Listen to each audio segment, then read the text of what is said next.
Welcome back, everybody. Welcome back. I'm about to go sell some soybeans. I'm bailing simulating. Bailing simulating. So you know when we saw the German Chancellor playing this a couple weeks ago, it was for the Nintendo Switch. That's what they were showing off there. So it's a big Switch game. Yeah, it's coming out for the Switch. It's okay. Is it going to be? I mean, you know, I was saying the other day, I think I'd play it more if it was. I mean, I know it's been on handhelds before, like it was on the PS Vita or whatever the hell it's called. Oh yeah, I keep forgetting that the Switch has that whole handheld aspect of it. Right. You can just take it anywhere or whatever. Yeah. Which I've used like that a couple times. Whenever we went to the beach one time, my daughter played Mario Kart the whole way there. So it's kind of okay. I brought it to the Extra Life charity thing in Orlando, and me and Seth tried to play it, like just plop it down on the table and let's both play and use that as the TV. It's terrible. What's way too the Switch? Yeah, it's just the TV. The screen is too tiny to like do that. Basically, How big is the screen on the Switch? I don't actually know. 7 inches, maybe. So it's like the size of a a Galaxy Note. Yeah. It's not. Yeah. It might be more than 7. It doesn't seem terrible. I mean, the Wii U is much smaller, right? And I used to actually play some of the Mario levels on that, just looking at that screen, but not for prolonged periods of time. Right. I mean, yeah. I played like all the Zelda of it. I've played was in a hotel, looking at that screen, and it was fine. Like it's fine for a handheld. I don't know that it's fine for co-op handheld, I guess is what I'm saying. Like there was a split screen Bomberman, I think is what we were playing. Oh wait, you guys were playing? I thought you guys both had handhelds. No, we were using my Switch to play together, and it was basically like our TV. Yeah, that's interesting. That's probably much harder to deal with. I'm sure. Yeah. So we just had this huge cosmic event that everybody was so excited about. And what was the one biggest thing that they kept talking about with this event? What do you have? Stare at the sun? Yeah, exactly. Don't stare at the sun. Are you talk about Trump staring at the sun? No. So that was fantastic. There's been a ridiculous influx of people since the eclipse going to emergency departments and things like that. Oh, really? Maybe you should have been briefed about the possibility of this. Well, so that's what? Where it gets interesting. They're all going for these eye problems since the eclipse, and there's a ridiculous influx of people. Guess why? Why? Because they didn't have the glasses. They heeded the warnings, though, and decided that it must be a good thing to instead, since I don't have the glasses and I want to watch this thing, let's just put sunscreen in my eyes.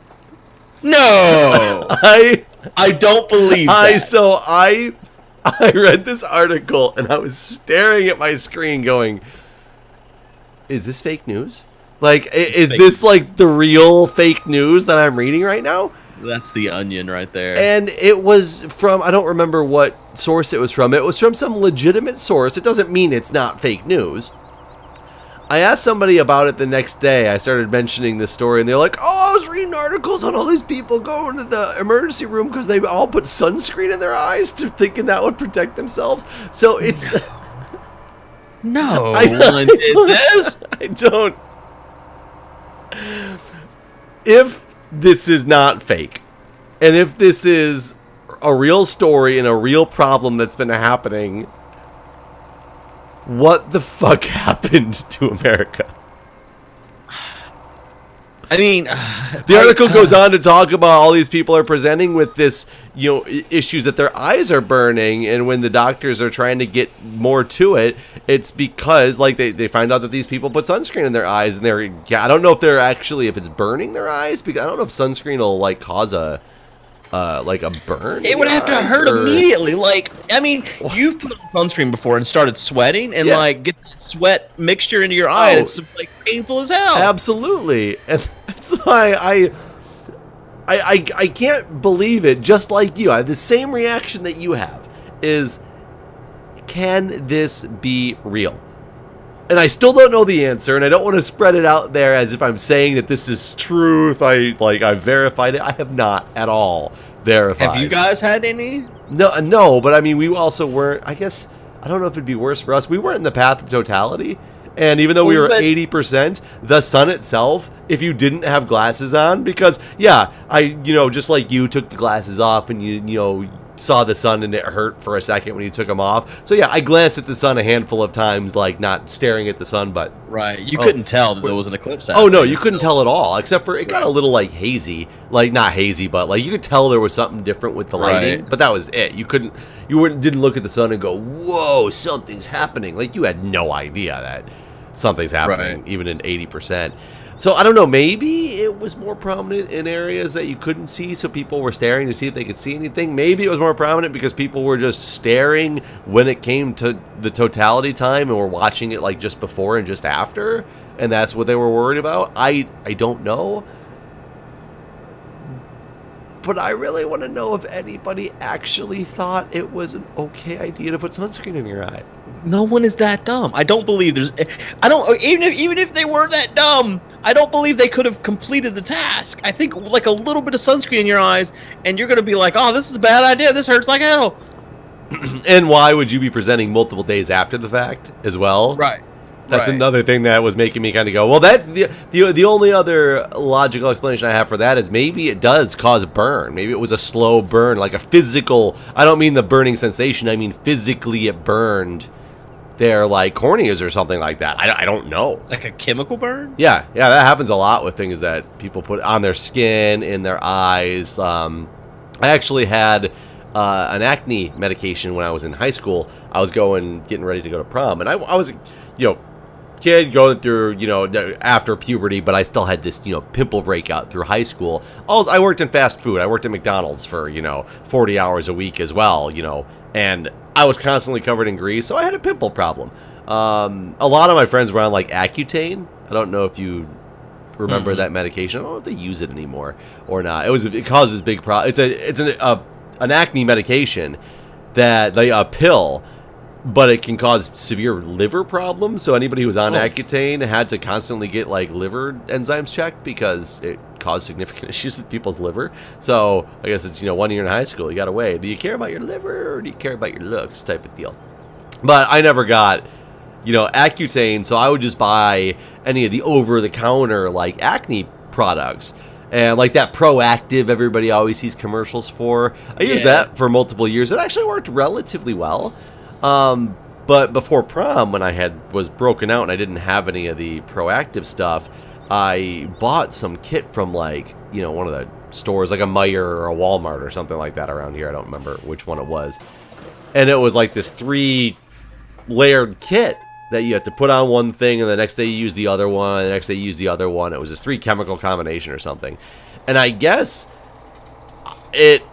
my skin was too sensitive for that stuff, and it physically burned my skin to where it just I put it on because you have to put it on and like leave it on for like an hour, and then you rinse it off. And I put it on for like the hour I was supposed to, and I rinsed it off, and my skin, it was just like beet red.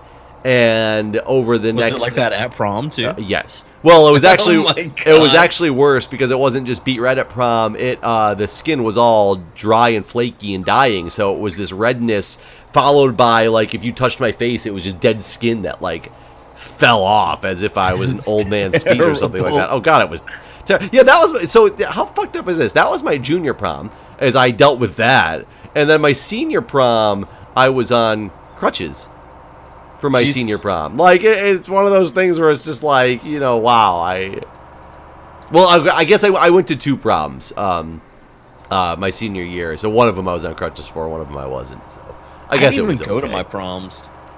I'd skip them. I don't know what I did. I think I worked. I mean, sometimes that might have been better. I was also that bad. God, this is a terrible story. I don't even know how to say this.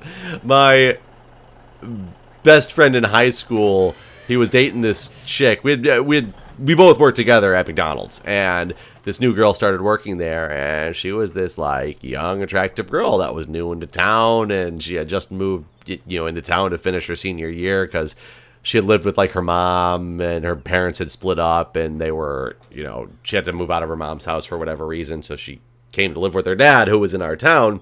She got a job at the McDonald's, and her and I hit it off quite well, but I was one of those shy types, and he was more of the proactive type, like, oh, I just met you, even though, you and my buddy hit it off. Well, I'm going to ask you out right now type of deal, because guys in high school, we didn't care. It was whoever got to her first, type of deal. Right. Whoever asked the question first. And so she, went on a date with him, and then they started dating, and it was like, oh, that's sad, because we really had hit it off, and I thought there was something there. And it's really crazy story. Like, this is how high school shit works.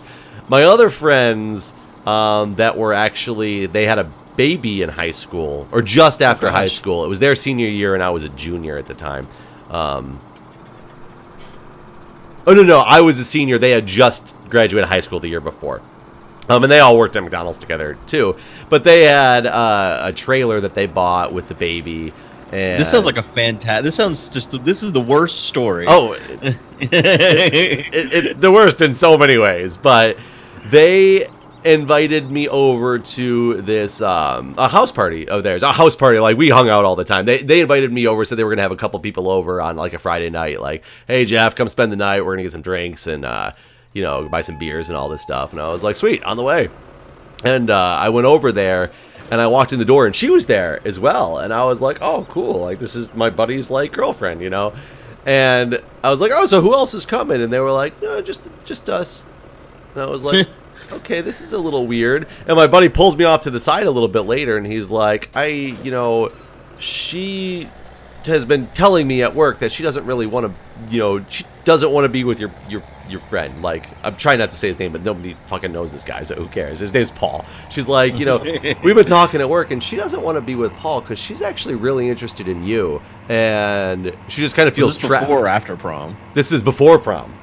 Okay. And like, because she just feels trapped because she's new. He asked her out, they went out, and now it like morphed into a relationship that it was not like a, hey, will you go out with me and be my girlfriend type of deal. They were just have been going on dates at this point now, and he was like solidified that she's my girlfriend type of deal, and she was like, I'm really not into this. But I guess she told them that she was more interested in me. So they scheduled this whole thing because they didn't think that she was a good match with him. They wanted her to be with me as well. They scheduled this whole thing so that we could get together. And he made it very clear, and made it very clear to me as well that she knew this, which she did. Like, she was knowing that I was coming over because they would rather us get together instead type of deal. So long story short, things work out the way that they want it to. I tell my buddy about, like, what happened. He's okay with it. Wow. It turns out later he basically expressed how very not okay with it he was. Because, I mean, we didn't like... she is the person I lost my virginity to, but it was actually, like, later. So it's not like I slept with her or anything like that. We just really hit it off. We talked. She, you know, explained to me that she didn't want to be with him. She'd rather be with me instead type of deal. So, you know, I talked to him about it, and he was okay with it. And she talked to him about it as well. And he acted like it was all okay. But it was weird because it was this senior prom. You had to register your dates. So that they were, if they didn't go to your school, they had to know the names of your dates so they were allowed into the prom. So the librarian is the person who apparently, like, registers these dates. So we went to the library together, me and my buddy, and he was like, look, I need to change the name of my date for prom. Because then he had another person that he was going with. And they're like, okay, what's the name of your, you know, new date? And he tells them, and they write it down in a little thing. And then they're like, and you? And I was like, yeah, I need to register a date for prom. And they're like, what's her name? And I was like, just the one you just erased from his name, just add her down to mine. And they, like, just stopped and looked at me like, what? And he was like, yeah, it's okay, just write it down. And yeah, that was I was kind of that asshole. I like stole my best friend's girlfriend, and And well, you know, it sounds like that's what she wanted, really. oh, it's definitely what she wanted, and they weren't. You know, when I say the girlfriend, that's where the confusion comes. They had gone on a couple dates. He thought that they like made it so that they were like together, and she was his girlfriend. And you know, in high school, that's a big deal. It's different than, you know, the real people in real life who are quote unquote together. You know, in his mind, they were together in high school sense, and she was kind of just like, I didn't really sign up for this type of deal, you know, type of thing. But yeah, I've been that guy.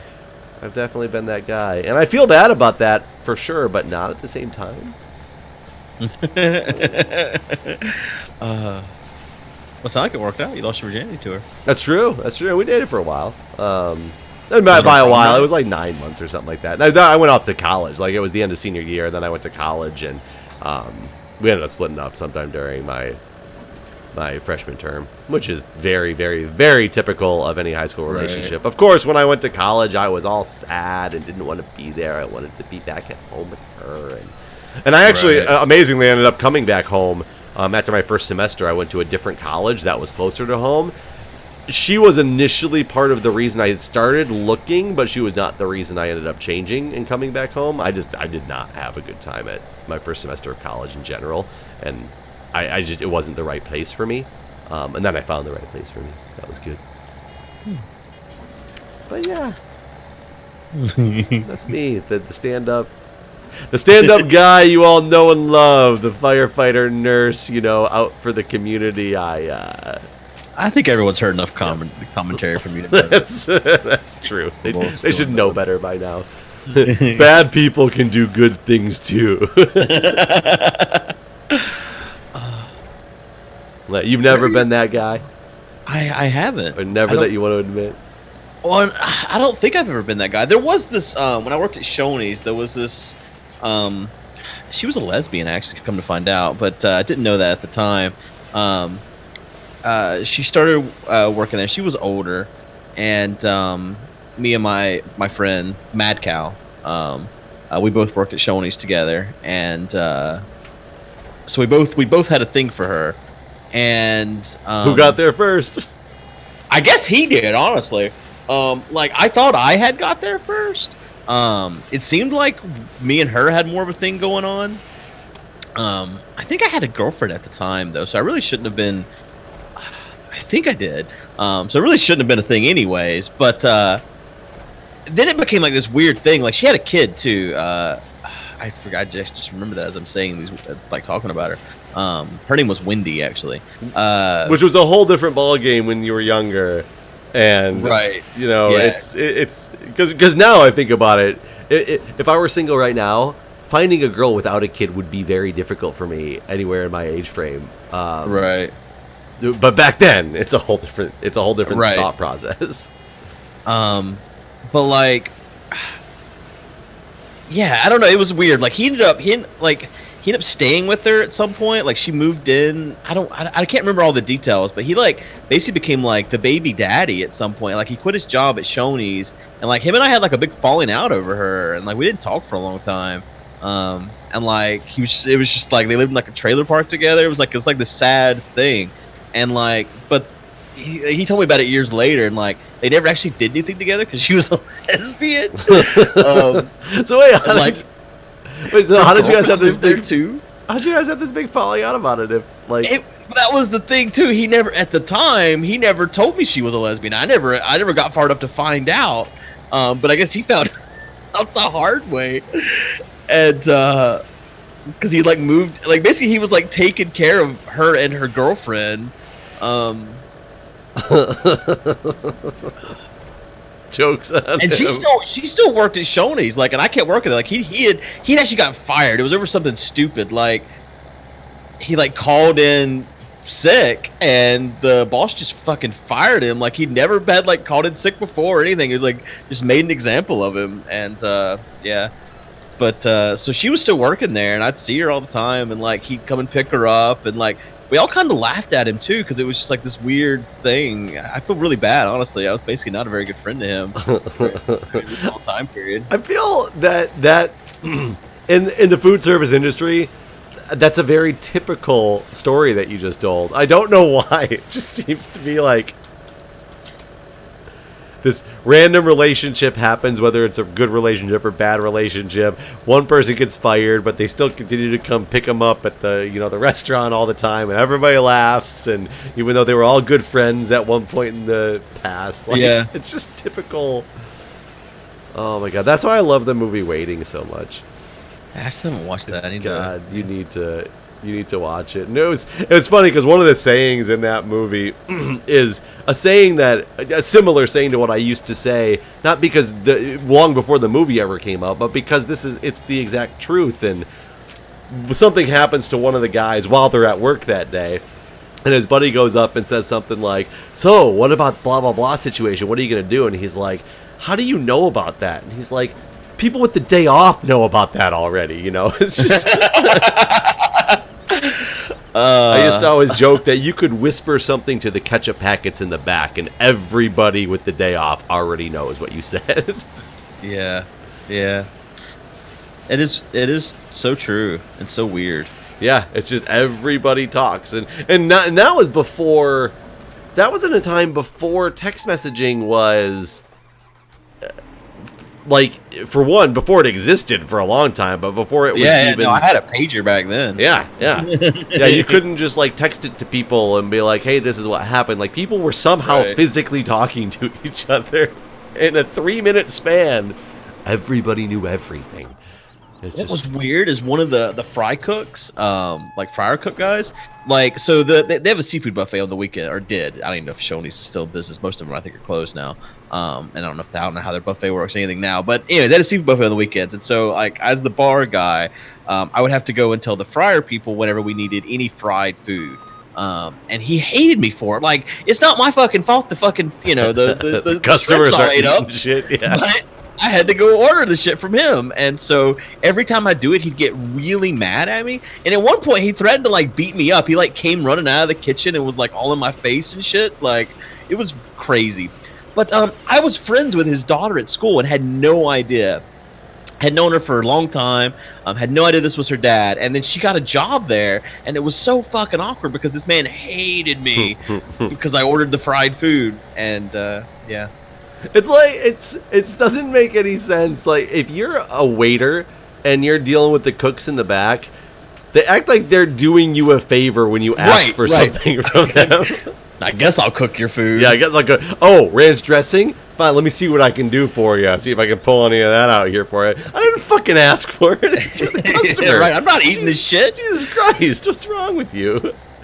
That always drove me insane. They act like any requests. I thought it was nice at the one restaurant, because I only worked at, like, not a lot of fast food, but I worked at McDonald's and I worked at Starbucks, but I worked at one restaurant as a waiter and a cook, and I was the first person it was a new restaurant, and I was the first person there that got to get trained on both the cook and as a waiter. I don't know why they like to keep front of house and back of house so separated, so I was the first person they were experimenting with allowing to do that, because I was actually successful as a cook and had people skills as well, which is really sometimes difficult in the food service industry to find when you're, you know, depending on your hiring pool. Because, you know, you run into those waiters and waitresses that are fantastic, and then you're like, some days you're like, how do these people, like, manage? Like, it's one of those. Right. So if I would start getting that attitude, I would just walk back there and grab any of the shit that I needed and walk away. And I was kind of allowed to do that because I was also back of house staff.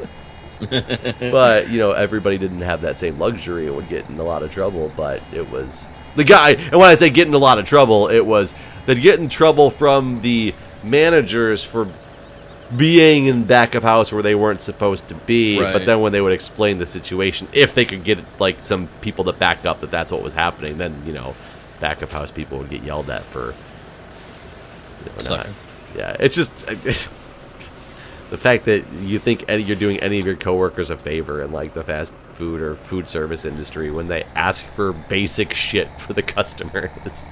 I mean, I'll admit, eventually I started getting petty, and it was the best run seafood bar in town because nothing went unfilled. I was like ordering it like in anticipation of it being out. By the time it got cooked and shit, like it got to the point after he was an asshole that I was definitely making him work harder than need be. Double-edged sword, or double-edged sword. I mean, double positive aspect. I don't know why can't I think of that. Double win, I guess, is the seafood bar is stocked, and you get to make that guy work. Right. So one of my commenters actually did write back in relation to our discussion on Golden Corral, and said at least where he's at, Golden Corral servers are only paid as servers in his state, and so they're only paid $2 and something an hour. And from the comment, it sounds like he used to be one, because he said it was the toughest experience he's ever dealt with when he worked there. Because, well, you know, someone commented on mine and brought up the fact that the company is required to make sure that they get paid minimum wage, and so staff is required to report their tips. And the way that this has worked with my mom was a waitress for most of her life, and your credit card tips always get added, but your cash ones don't. Right. Yeah, exactly. I know how the system works. And you'll calculate it so that you hit just at exactly minimum wage if you do go over. And if you go under, the way that they fix that and make sure you get minimum wage, at least at every restaurant I've ever worked at, is you get put back in training mode and you get paid minimum wage while you're in training mode, and you don't get any of your tips. They go to whoever is now your trainee. Well, I guess the way it legally has to work, from what I remember from being there, and I don't know if it's changed, but it was, yeah, if your calculated tips didn't add you up to at least minimum wage, the company was required to, I don't think it was to pay you minimum wage, it was to supplement you up to minimum wage. Yeah, like the way they did it at the two restaurants I've ever worked at was, oh, you're not making minimum wage? Okay, well, now we're required to pay you minimum wage. What we're going to do is we're going to put you in a training mode again, and because if you're not making at least minimum wage from tips, you must suck as a waiter. So now you're a trainee again, and you're not getting any tips, but you're getting minimum wage. Yeah. But that actually kind of would work out okay for some people, because that's why, you know, they like the people who pay cash or leave cash tips, because, you know, everybody says the thing, you know, oh, I like it when they get cash tips because I don't have to claim them. Well, no, that's not true. You do have to claim them. You just, nobody knows that they really exist, so you get away with not claiming them. It's probably a lot harder these days because everyone tips on their card, right? Yeah, I would assume so. Most we're a credit card run society. That's why I get mad when I see it's kind of sad that the credit card companies have such a big reign on everything with the ability to charge the card processing fees, because everybody uses credit cards now for everything. And I've noticed most places went away. A lot of places used to have that whole $10 minimum for credit card type of deal, because it was the only way to make it worth it to, you know, pay for the credit card transaction. Most places have pretty much gone away from that, and I think out of necessity that people don't carry cash nearly as much anymore. But it really does kind of, it annoys me that if you're really the small mom and pop shop and everybody's paying a credit card and you're now required to give the credit card processing company money, like, I think that's kind of a shitty system for anybody except the credit card holder or credit card company. It is. It really is. Yeah.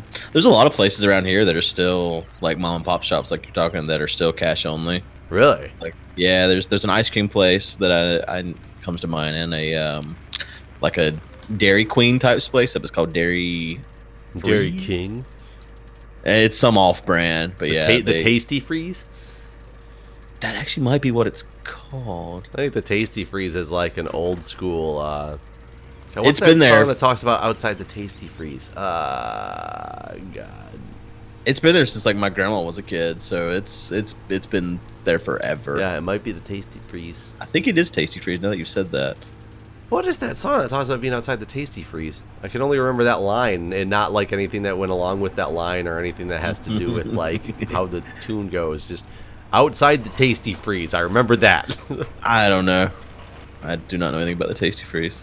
Yeah, I definitely miss my job as a waiter, though I don't think I'd ever want to be one out here in DC. Granted, it'd be nice to be one out in DC because everything costs so much more, so you're getting like probably shit tons of shit tons of money, but I don't think I could to live there, right? I don't think I could deal with it. I enjoy the food service industry. That's the thing. If I ever like won the lotto, I would probably still work part-time just as like fun aspects to do, and I would work at like, you know, things that I liked to do.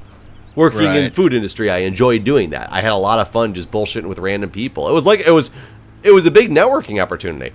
I met so many people through working at McDonald's and restaurants and things like that, just because you start seeing some of the same people all the time, you start bullshitting with them, they get to know you. You realize that they all of a sudden have, like, you know, they run a company that does something that you enjoy, or they know something about, like, a sports team you follow, just some connection with people that you network about. Right. Part of me really wants to turn my office into a restaurant, but I'll probably never actually do it. It's perfect. It's in the perfect spot for it, though. Be like a little country diner type thing. I mean, and then you could turn like you could probably turn it into a good bed and breakfast. Well, the house next door could be a bed and breakfast. The order house. Yeah, I get. But no, like the office is just like a big open brick building, because it used to be a gas station, and there's a back area that was a kitchen whenever it was a daycare. So it's got everything it needs, and it's also got 4 bathrooms, because when it was a daycare, that was a requirement. There was a requirement to specifically have 4 bathrooms, or was there? Yeah, there had to be a certain number of toilets for the number of occupants they had, or something like that. And so, based on the number of kids they were watching, they had to have that many toilets. It would just be interesting if they were like, all daycares must have 4 bathrooms. Right. That was the law. It had nothing to do. You have 100 kids, you can have 3 kids. 4 bathrooms. That is what we require. It's just what it is. Listen to it. It's the rules. I forgot to be proactive and start getting these other fields going. We're gonna have $1 million, I think. After, well, we'll probably end up being at like 750,000 after the bales. We could probably sell everything that we have and have $1 million. Everything, all the tractors and everything. No. I mean all the stuff in the silos. Oh yeah. Because we have a decent amount of like sunflower, which usually sells for a decent price. So you think selling high right now? We might be able to sell some of those sheep. Do we have over 100? Oh god, we have shit tons of wool to sell actually. Oh yeah, I forgot about all the wool. Yeah, we got 99 sheep. 99 sheep, about to hit the big hundo. What is wool selling for? Hundo hype. Hundo hype.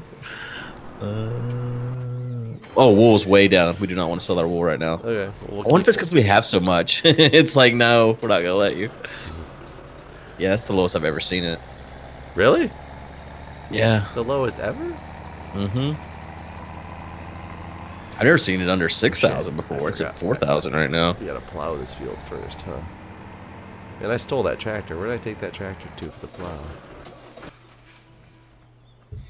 I did steal that tractor, right? I might have the plowing tractor, actually.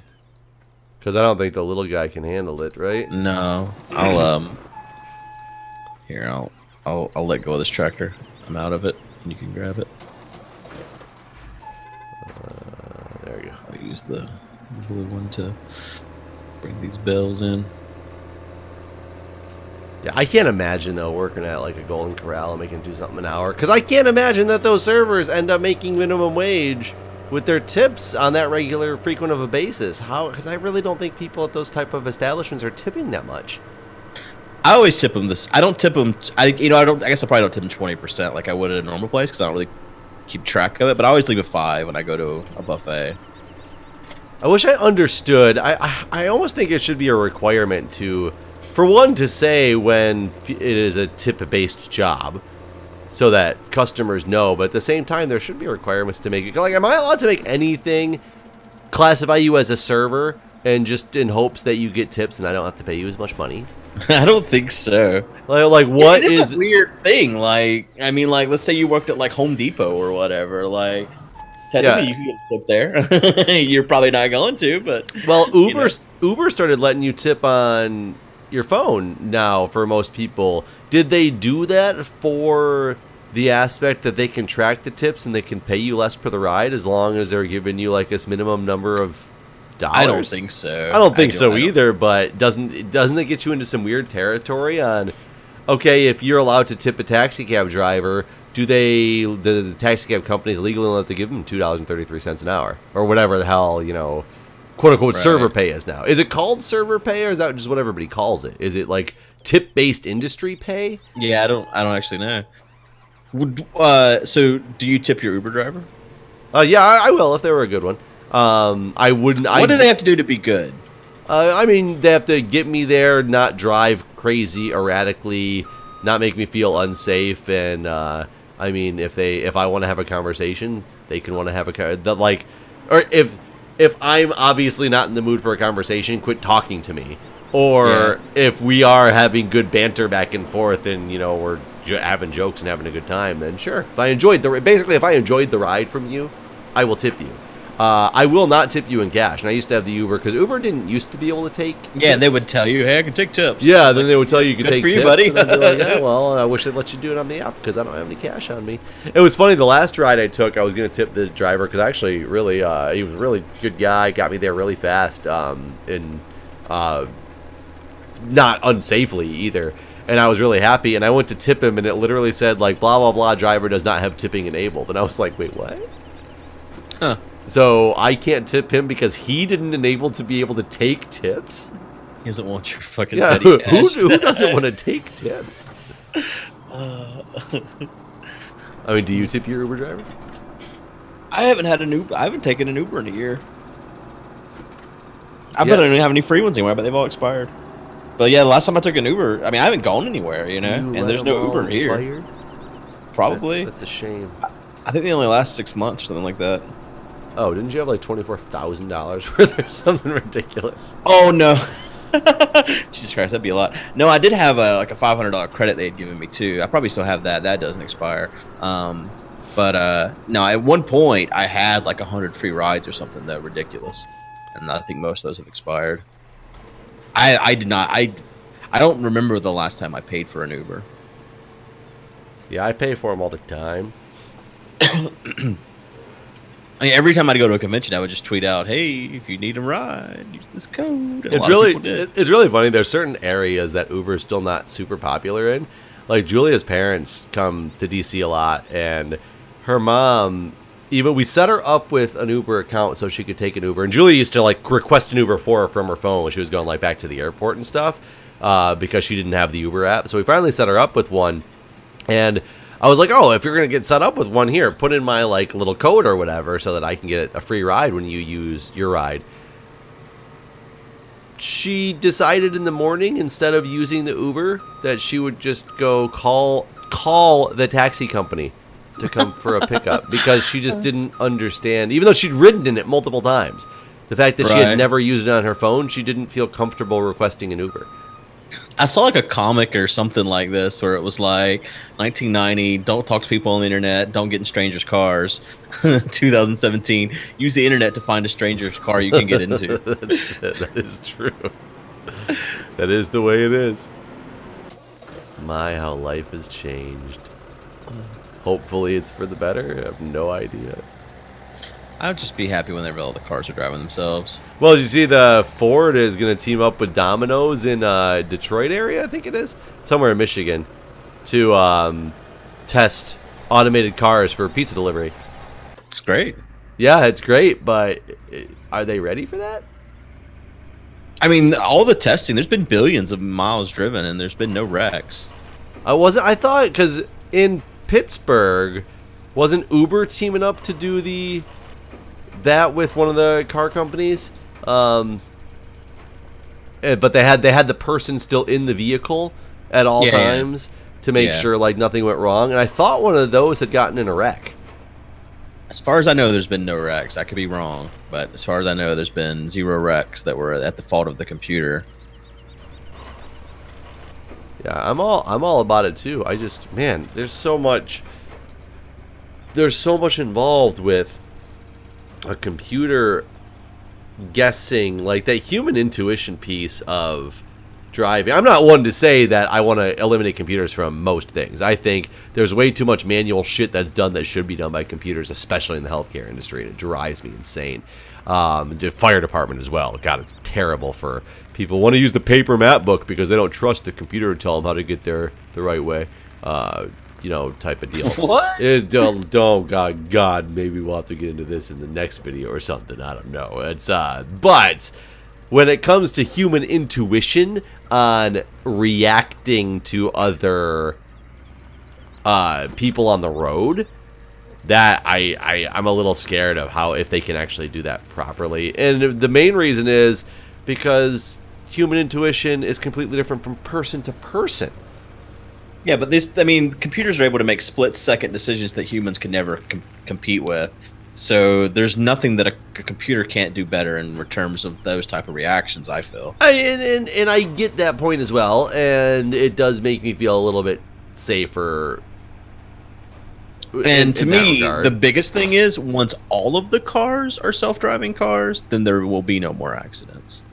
Yeah, well, especially if they just make, I mean, you wouldn't even have that much to worry about. It's not even all the cars being self-driving cars, it's all the cars being interconnected. Right. They would technically don't even have to be self-driving cars. If all cars were interconnected through some type of, you know, network system, they could easily know exactly where other cars are at and where they're in their path. I mean, that shouldn't be relied on, though. It should be both, because if there's like a network failure, right, or a hack, the car should be able to drive itself. But also imagine, once that's the case, like, speed limits are trivial. Then, like, everyone can go 300 fucking miles an hour. That's how fast the car can go. That'll probably never fly, though. Well, you could fly at that speed. That's true. That's true. I just don't think that people would. For one, you could never get rid of that stuff because, I wonder if the police are going to have a big problem with that, because tickets pay for tax dollars. Well, I mean, logistics is the biggest industry in North America. So in the next 100 years, truck drivers and things like that are going to go away. And so, like, logistics is like the parking tickets and, you know, traffic tickets are nothing compared to some of the other jobs that we're going to lose because of self-driving things. Truck drivers are fucked. That's a dying industry. Taxi drivers, like anyone that drives a thing for a living, that's a limited job. Uber. Well, yeah, I mean, the CEOs and heads of Uber have said that the quicker they can get rid of their drivers, the better. The less people to pay, the better.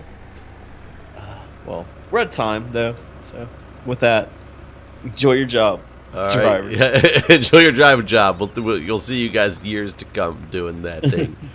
Retiring from the driving industry, I'm sure, like when you're old and gray. Bye. See ya.